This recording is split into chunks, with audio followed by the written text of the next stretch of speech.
And this begins with a verse from Scripture. You are the light of the world. A city on a hill cannot be hidden. Nor does anyone light a lamp and put it under a basket, but on the lampstand, and it gives light to all who are in the house. Matthew 5:14. Our day, that day, begins in first period AP Language Arts class with a conversation about light. Specifically, our country as seen through the biblical and political metaphor of a city on a hill. The discussion flows, honest, thoughtful, and alive. And as I look around the room, I notice that the students' eyes are too full of light.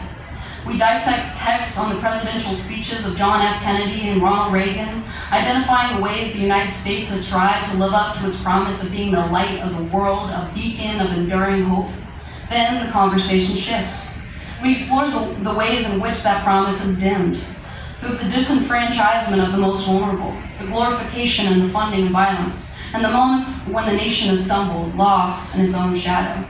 This moment matters, because in it we recognize the duality of truth, that a nation can be both a beacon and a shadow, a promise and a failure, a bright light and a dark night.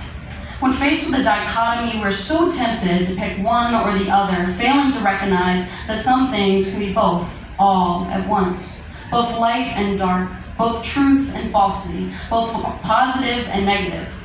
A voice chimes in, Miss Ermy, a math teacher and an immigrant to the United States. Due to overcrowding, my class had to push into her room during her planning period. What may be an inconvenience to some, she approaches with openness and a quiet curiosity. She listens closely to our discussion on American culture and then begins to ask the students thoughtful questions about American history. She offers her own reflections too, insights shaped by the immigrant experience. Each of her personal truths remind us that to be American is to embody complexity. It is not a single story. This is a light place. It's a light place because it isn't one thing. I look at the students in my class, I look at Miss Ermy. Despite what some might think, this place, and the small rural Georgia town where it exists, isn't a monolith, even if the people outside this place perceive it as one. The people here are diverse, not just in their skin color, nationality, or economic background, but in the way that they think. The light of so many perspectives shine through my class, and in this moment, I feel safe in its warmth. The bell rings, the same jarring chime as always. I leave Miss Ermy's room and make my way back to my own. I still remember how normal it all felt, the way I said goodbye to her, without a second thought. I had no idea it would be the last time I'd ever see her. Sometimes, now that she's gone, I think of something she said to me after one of our class discussions. She joked, I didn't know American teenagers could be as kind and thoughtful as the kids in your classroom. How ironic. How dark and painstakingly ironic that it was an American teenager that took her life that day. So now in this selection, I'll skip to where the shooting is actually actively happening during second period. Before the selection, Ms. Bohannon has returned to her own classroom for second period planning, and she just heard the first shots ring out down the hall. I run to the door, shoeless, slam it shut, lock it, and flick the light switch off. This is a dark place, a literal dark place. It's cruel how all at once the light places can become the dark places. We sit by the door, listening. There's more banging. Then waves of siren sound flood our ears. I think sirens. Yes. I equate the light of the siren to help, to safety. I identify it with the fact that this will be over soon. Then a dark thought floods in. I recall what I already know about school shootings. My mind travels to Uvalde, Texas, where the police waited 1 hour and 14 minutes before breaching the classroom and stopping the shooter. I wonder, do sirens mean safety? I wonder how this ends with me in this dark place and the noises down the hall crying out.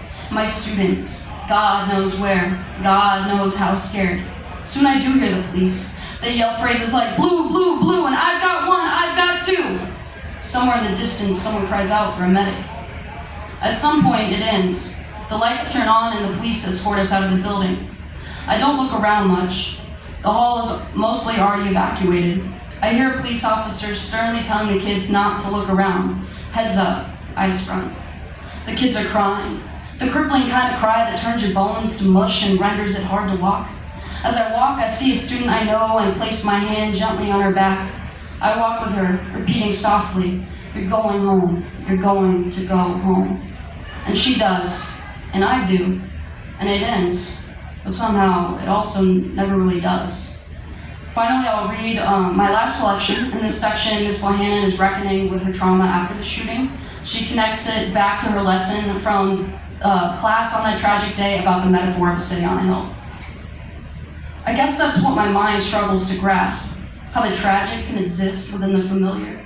This place, it's a normal place. There are better places than here and there are worse, but nevertheless, it is a space.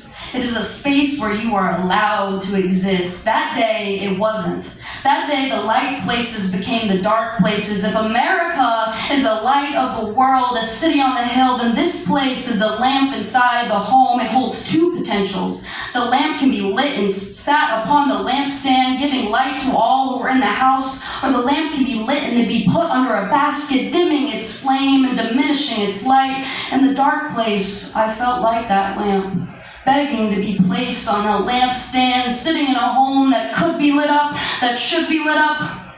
A lot of times in my mind, I go back to that place, the dark place, my darkened classroom in the middle of the day. I'm sitting in that room with its dimmed lights and its muted colors, fearful of the shadows in its shaded corners, and I'm wondering if this is a space that will ever be able to learn again, to heal, to love, to even just exist.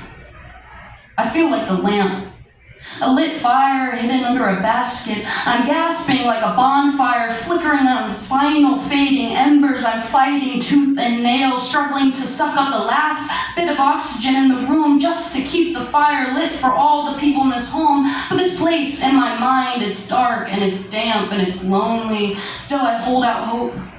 Because as long as there's air for me to take up, there's light for me to give. In the darkest places, I see others' light shining the brightest, like a city on a hill. The light cannot be hidden. There will be light in this room again, but when it comes, my soul will still be incessant on finding the dark. It'll hide around the corners and the places where I least expect it. It will come when I'm walking down the hall and see a bathroom where a student of mine had to hide. No locked door, no adult, just the echo of gunshots and yells. It will come when I see the wall, now barricading the hall that leads to Miss Aramy's classroom. And then I'll remember the unforgettable. She's gone. Her face, the one I so casually said goodbye to that day, will replay in my mind over and over again. I'll stop. I'll take a sharp breath like being struck by a lightning bolt, cold in my tracks, and I'll find myself suspended in the darkness once more. When in the darkness, I'll be thankful for all the pinpricks of lights I see, like thousands of starlit constellations the universe strung up for me. I'll find the light on the good days and the good moments and the good minutes, and I'll take each day like that, minute by minute.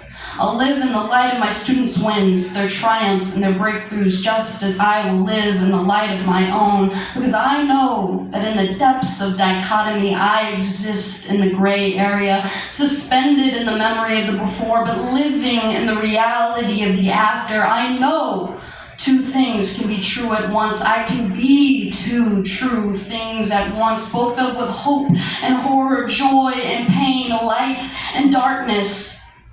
In my mind, I sit in that place and find peace in this. Even in the light places, I'm bound to go back to the dark ones. I can think of when there used to be light, and I can trust that there will be light again. Thank you.